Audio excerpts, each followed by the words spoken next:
स्वागत है आप सभी का आपके अपने YouTube channel our knowledge bank पर। पिछले वीडियोस में हमने वर्ण रचना के बारे में विस्तार से अध्ययन किया। आज से हम शब्द रचना की शुरुआत कर रहे हैं, तो आप वीडियो को अंत तक देखते रहिए, बीच में स्किप मत करिएगा। आइए शुरू करते हैं। दोस्तों, शब्द क्या होता है इसके बारे में तो हमने कई बार सुना, कई बार पढ़ा होगा, तो हम इसी के बारे में और विस्तार से आज अध्ययन करेंगे। वर्णों के समूह को शब्द कहते हैं, लेकिन जब उनका कोई अर्थ बने, यानी कि हम कह सकते हैं वर्णों के सार्थक समूह को शब्द कहते हैं। एक या अधिक वर्णों के संयोग से बने सार्थक ध्वनि को शब्द कहते हैं, मतलब जिसका कोई अर्थ निकलता हो। जैसे क ल म, कलम। अब यहाँ 3 वर्णों को जोड़ा गया है। 3 वर्णों को जोड़ने पर एक शब्द बना हमारा कलम, जिसका एक अर्थ होता है। लेकिन अगर इन्हीं वर्णों को हम इस तरह से लिख दें ल म क, तो क्या इसका कोई अर्थ निकलता है? नहीं, इसलिए ये हमारा शब्द नहीं है। तो जब तक किसी भी वर्णों के मेल का अर्थ ना निकले, तब तक वो हमारा शब्द नहीं होता है। तो आपको ये बात समझ में आ गई होगी। जैसे राम, मोहन, किताब, कलम, पंखा, कुर्सी, मेज, ये सब हमारे एक शब्द हैं। शब्द जो हैं उनके 2 रूप होते हैं। एक है हमारा सार्थक शब्द और दूसरा है निरर्थक शब्द। आइए एक एक करके इनके बारे में भी विस्तार से जानते हैं। जिन शब्दों का कोई अर्थ निकलता है वो हमारे सार्थक शब्द होते हैं।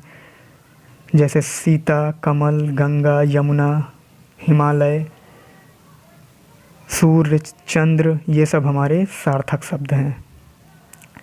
अब सार्थक शब्दों के भी भेद होते हैं। सार्थक शब्दों के 5 भेद होते हैं। पहला है रचना के आधार पर, दूसरा है उत्पत्ति या जन्म के आधार पर, तीसरा है अर्थ के आधार पर, चौथा है काव्य शास्त्रीय अर्थ के आधार पर, और 5वां प्रकार है विकार या प्रयोग के आधार पर। तो आइए एक एक करके इनके बारे में हम देखते हैं। रचना के आधार पर शब्द 3 प्रकार के हैं: रूढ़ शब्द, योग रूढ़ शब्द और यौगिक शब्द।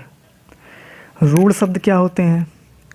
तो जिनमें उपसर्गों का प्रयोग नहीं होता, मतलब जिन शब्दों के आगे कोई उपसर्ग नहीं लगा होता, जिनका विभाजन नहीं हो सकता, मतलब जिनको हम तोड़ नहीं सकते, तोड़ के हम छोटा नहीं कर सकते, जिनका कोई संधि विच्छेद नहीं हो सकता, वो हमारे रूढ़ शब्द कहलाते हैं।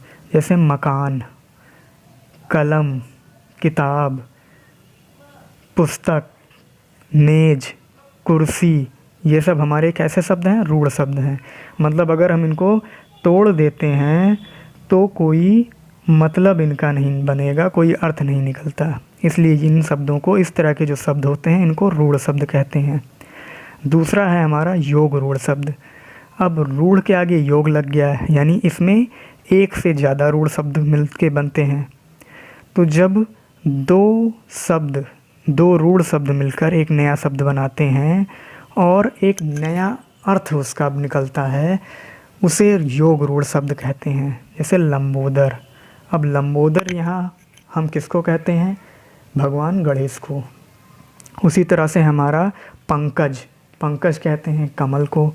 द्विज, द्विज कहते हैं ब्राह्मण को, और द्विज कहते हैं दाँत को भी। तो इस तरह से इन शब्दों को हम योग रूढ़ शब्द कहते हैं। तीसरा है हमारा यौगिक शब्द।